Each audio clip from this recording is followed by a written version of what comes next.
Okay, so today we are joined by Tracie Hoppis. She is here in multiple capacities that we will allow her to introduce and share as she is professionally and family. But she's going to be speaking to us about developing family leaders and transformation, ripples of transformation. I knew I was going to get that out of order. So without further ado, and knowing that you can do a much better intro, Tracie, I'm going to pass it to you and let's make sure you have access to share your screen. So hello everybody. Good morning. I'm Tracie Hoppis, and I am so glad to join you this morning. And I apologize for the technical difficulty. Thank you for your patience. So I am here to talk with you a little bit about my roles and especially my role as a mom, but then also my roles with Washington State Parent to Parent and here in Yakima, where I live at Children's Village. So I did share the mission of Parent to Parent, and I'm going to talk a little more about the network here in a minute, but we walk alongside those parenting children with developmental disabilities and or special healthcare needs, connecting them with peer support and information so they can take the next step. Here I am. So, Dee, I appreciated hearing about your guy. This is my guy. This is Andy. And I've been Andy's mom since 1990, and he just turned 36. We had a super fun birthday party for him. Um, and Andy experiences autism and cerebral palsy.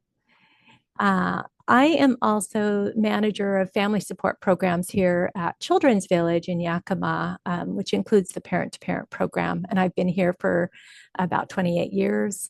And then I'm also managing the Washington State Parent to Parent Network for the Arc of Washington. And I've been doing that since about 2019.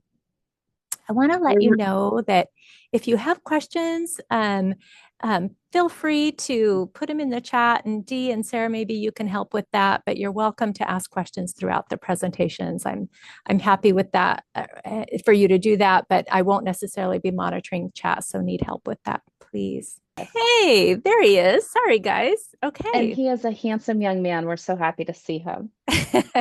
Yeah, this was last summer at a Pippins baseball game. Our semi-pro baseball team here in Yakima is the Pippins, so he really enjoys going to those games. All right, I'm going to go on to the next slide now. So, with Parent to Parent, you may be familiar. It's a peer support network that's available in every county in the state, providing support and information to families as they raise their children with intellectual and developmental disabilities and special healthcare needs. We have a peer support program, a parent matching program. We link families to needed resources.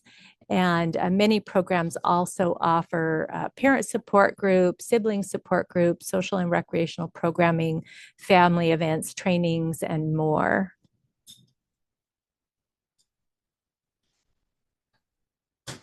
So the Parent to Parent Network is sponsored by the Arc of Washington State. And we were established, so Parent to Parent has been available in Washington State since 1980, with the first program being in King County.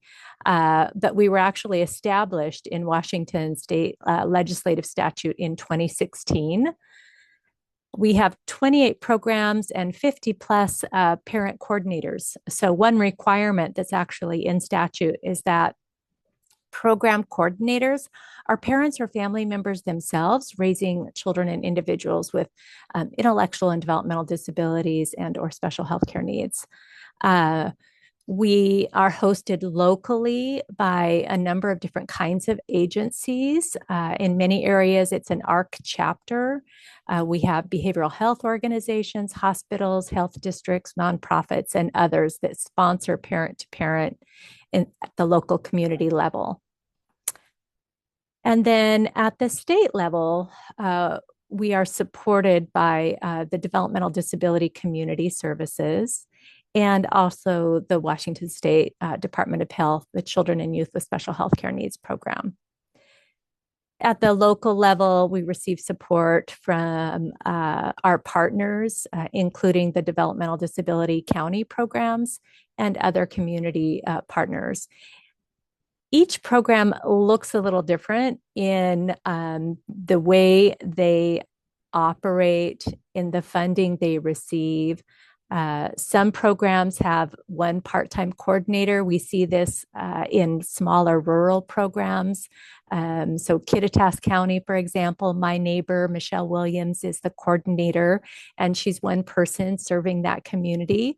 But right next door here in Yakima, we have a large staff of four, including two bilingual bicultural coordinators. So each program looks a little bit different, but the one foundation that we each share is that ability to provide peer support through the parent matching program and also help families connect with resources. And so over and above that, like I mentioned, many programs offer sibling support, father support, events, etc. You can find more information about Parent to Parent on the Arc of Washington's website. Parent to Parent has a page. It's a wonderful place to find a program near you. There's a map, and you can click on a county and find a program near you. It's very helpful. We also have a Facebook page.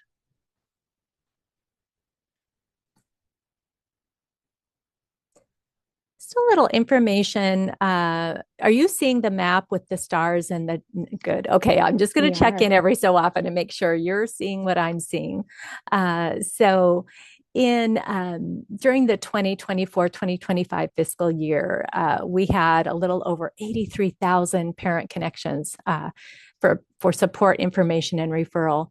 And I'm using the term parent very loosely. And I know you all understand that in the lives of our children, many different kinds of folks can be considered a parent or a caregiver. So keep that in mind throughout this presentation.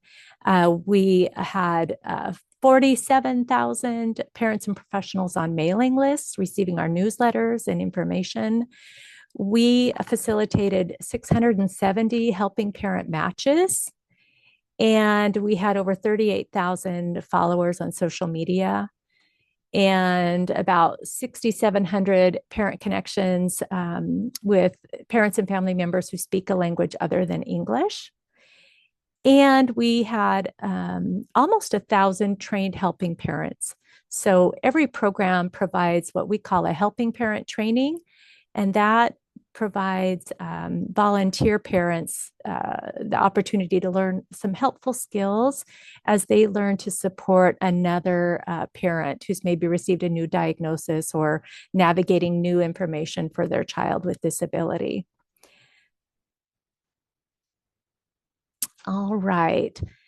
So I'm going to be transitioning into a model that I really love, and it's called Ripples of Transformation. But before I transition, I just wanted to ask if there's any questions about what I've presented so far about Washington State Parent to Parent, about programs, etc.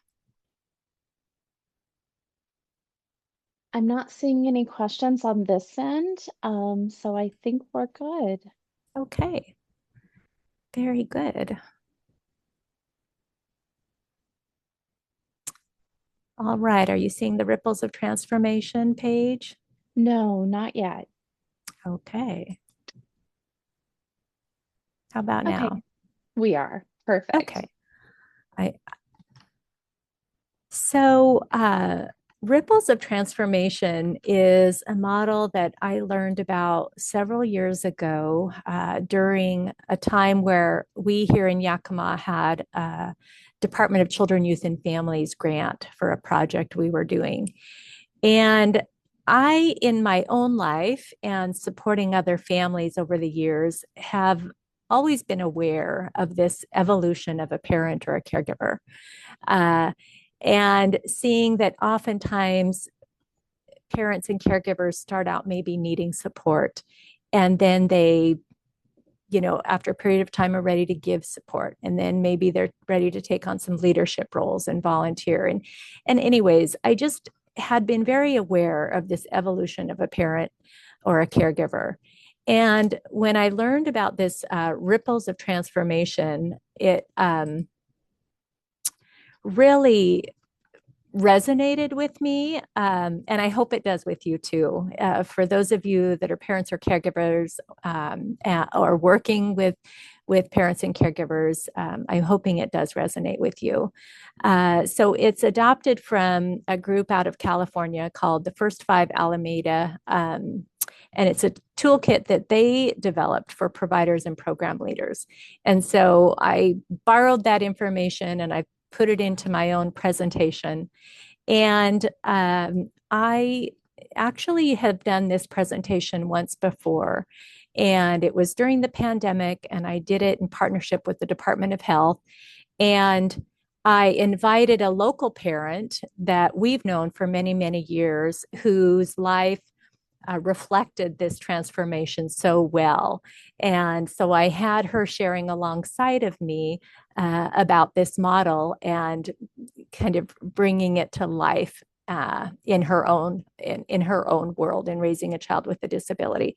So I don't have a parent with me, so I'm using my life because I am a parent. So you're going to hear a little bit more about ripples of transformation in my own life and my evolution as a mom and a caregiver. So here we go. All right. Are you seeing 6 defined roles?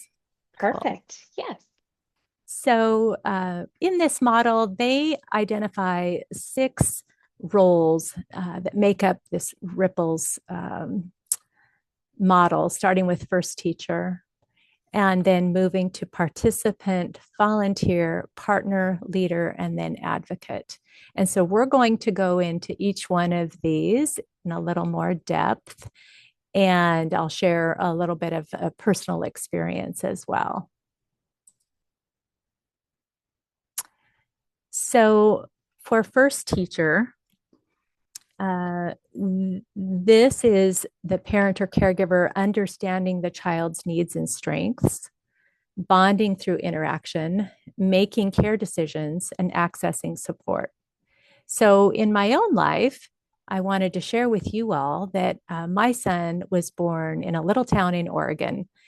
And when he was young, probably about 3 months of age, um, we were noticing that he was not meeting his developmental milestones and had some concerns about that and would talk to the doctor and pediatrician. And generally, people felt comfortable that he was going to be fine and got, encouragement that boys develop slower. These were some of the things that we heard. He's a late bloomer, that kind of thing.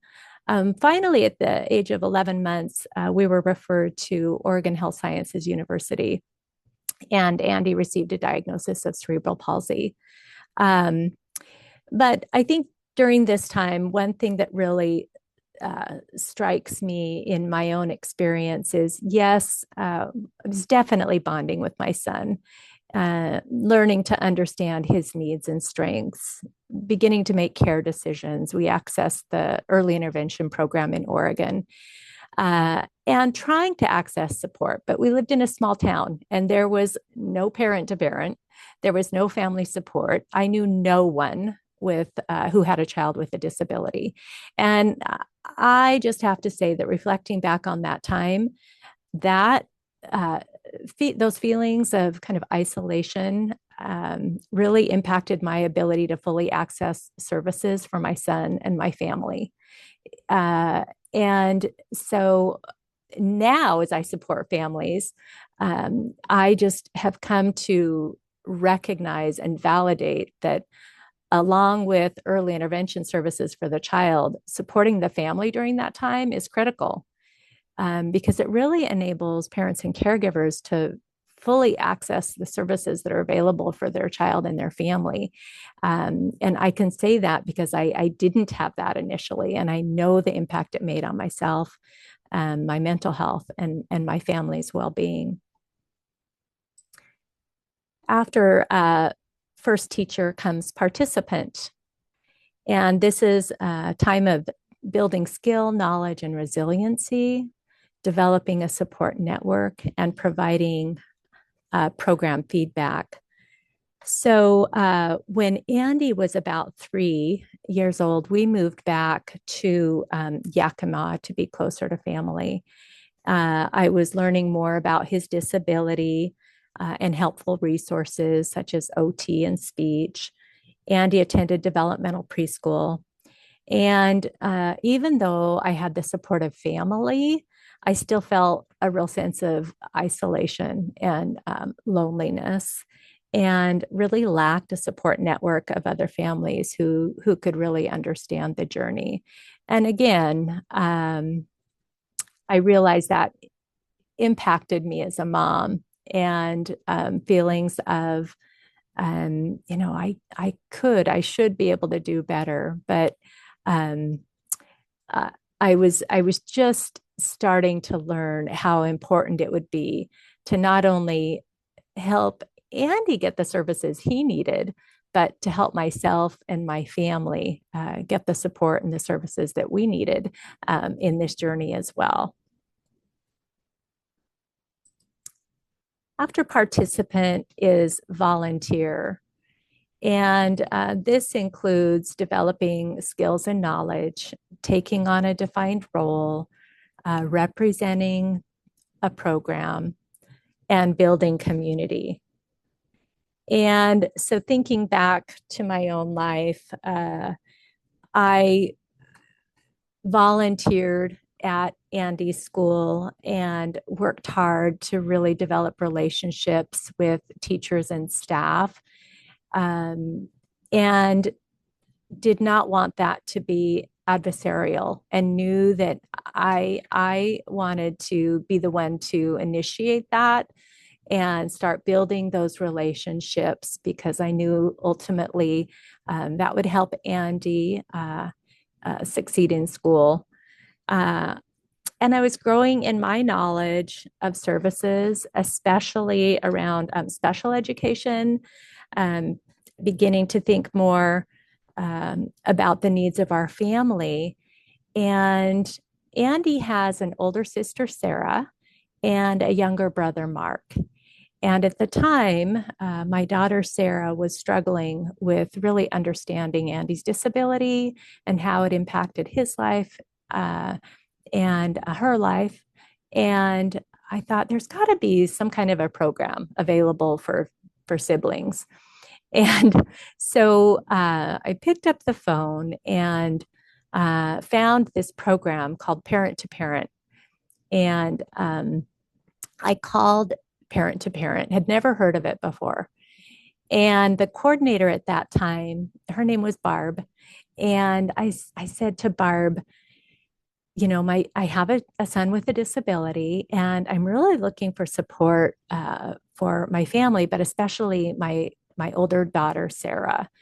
And Barb said to me, "Hey, I've learned about a program in Seattle called SIB Shops, and I want to bring it back to Yakima. Would you like to help?" And I said, yes, I would. I would love to. And so we went to Seattle Children's, and visited SIB Shops and learned about the SIB Shops program, sibling support, and brought that program back to Yakima. And that was about 30 years ago. It was a long time ago. SIB Shops is still going strong in Yakima and many other places around the state, as you all may know. But so I began volunteering. So I was leading SIB Shops groups here in Yakima as a volunteer. And my daughter was participating and loving it.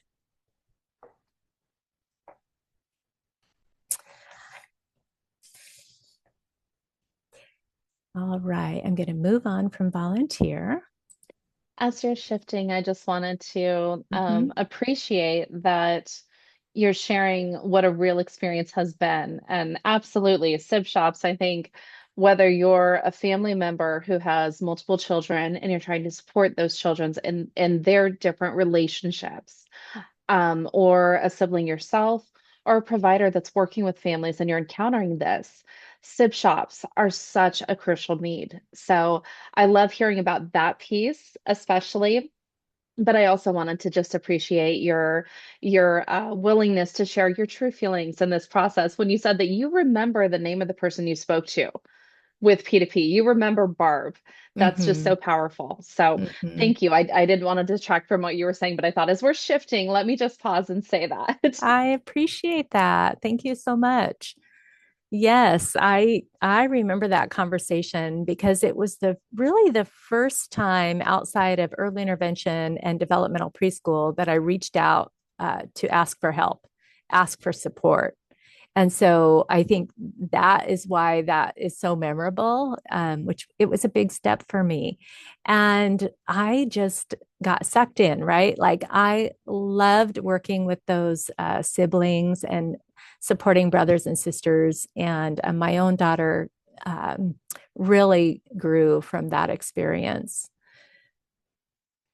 So then moving on to partner, where individuals are identifying needs, planning and evaluating, engaging in program decisions, representing the organization, and mentoring other parents.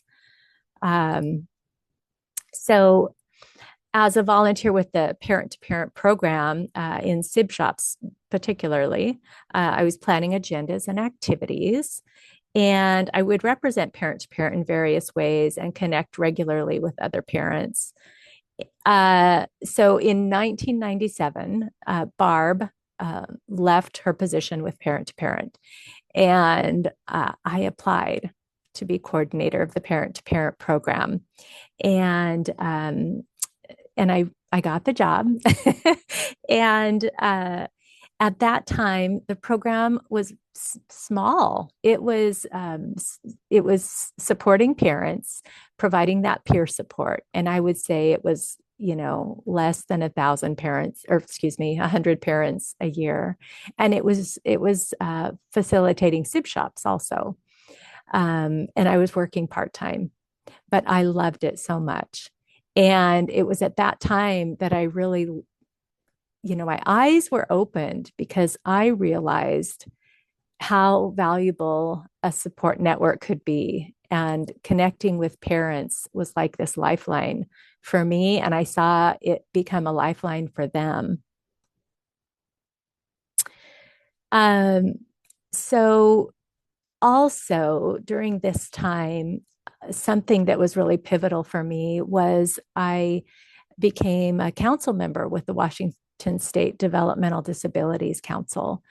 And that had such an impact on me where I was learning about the needs of people with disabilities. I was making lots of friends, meeting advocates, and learning how to advocate at a whole new level. That was such an important time for me. Also, during this time, we learned that my son also had autism. So he had been experiencing, over time, some behavioral difficulties, and physicians really, didn't want to see it separate than from the cerebral palsy. And so it was tricky. It was challenging time for us to navigate that and getting an evaluation, but we did. And then in many ways, I started this journey all over again, learning about autism and what that meant for my son and how it impacted him, and learning some new tools to support him and our family.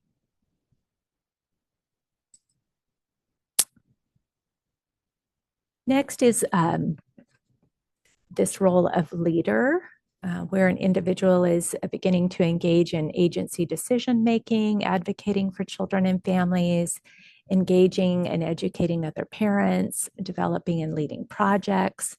So in Yakima now, I've I've been the manager here and led the parent-to-parent program for 28 years. And we've really grown from that tiny little program offering two services with a part-time coordinator to we're now, offering 10 to 20 English and Spanish language groups each month.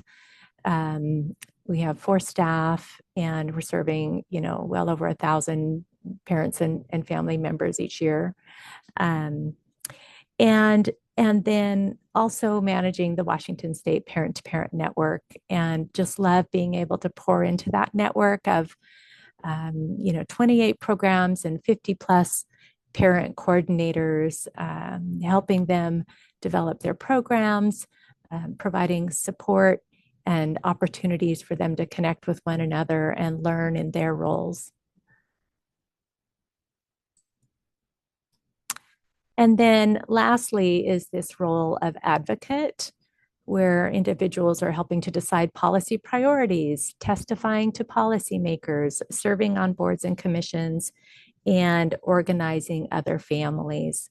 And so, in my local and my state role, I have really the honor of serving in different committees and being able to provide input, bring input from what's happening in families' lives here in Yakima and elsewhere across the state, up to a level where policymakers and program developers can hear about the needs and the gaps and the strengths and the opportunities for families raising kids with disabilities. Uh, and I've also, with the support of the ARC of Washington, which hosts parent to parent statewide, have learned really how easy legislative advocacy could be. That I always told myself that is for someone else. I'll do the parent support stuff. I'm comfortable there. But the legislative advocacy always felt a little bit scary to me.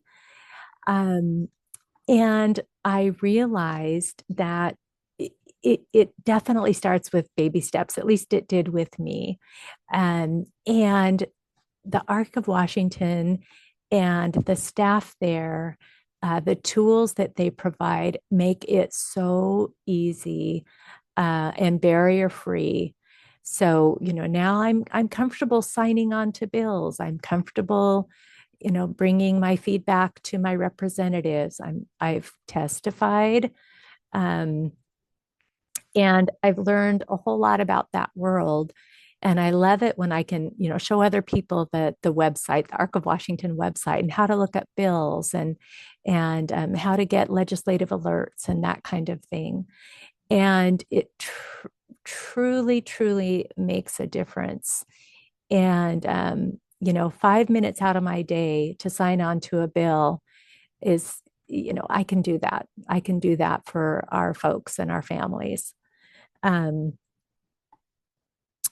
so in addition to, advocating for people like Andy and people with disabilities and families and programs, I've learned that I also need to let people know how important it is to support parent to parent, to support family support networks. And always remember that, when our children are young, they need services, and families need support. So,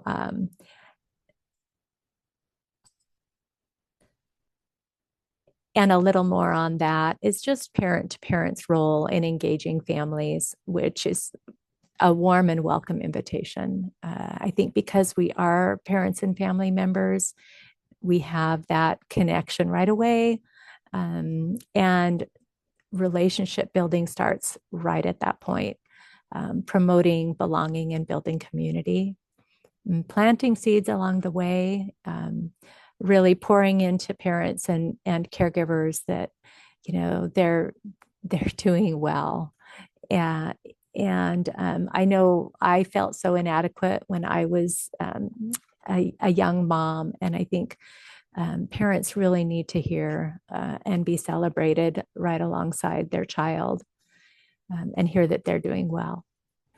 Providing training, increasing that knowledge and self efficacy, supporting leadership development, offering opportunities for parents and caregivers to get involved and give back, which includes the Helping Parent program, supporting events, speaking.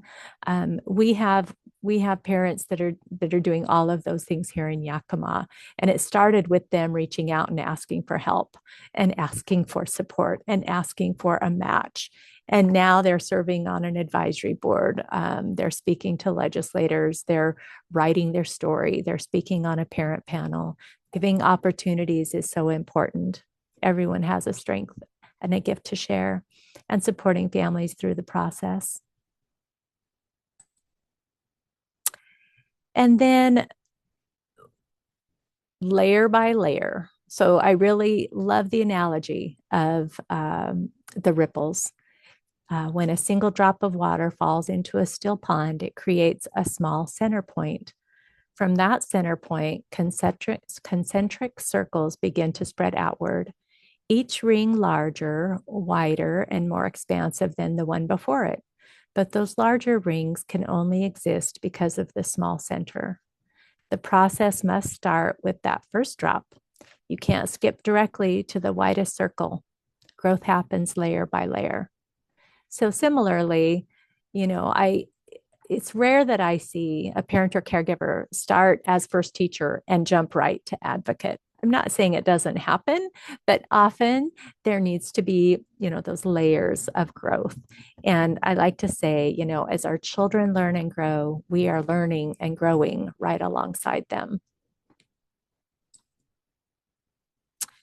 And I think one of the most important lessons for me, having done this work for 28 years and being Andy's mom for 36 years, really more than any training or program, support engagement and relationship building is what motivates parents to continue that leadership development.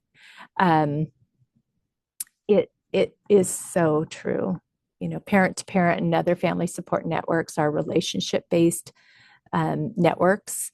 It's all about building that relationship and supporting parents on that journey so that they start as first teacher.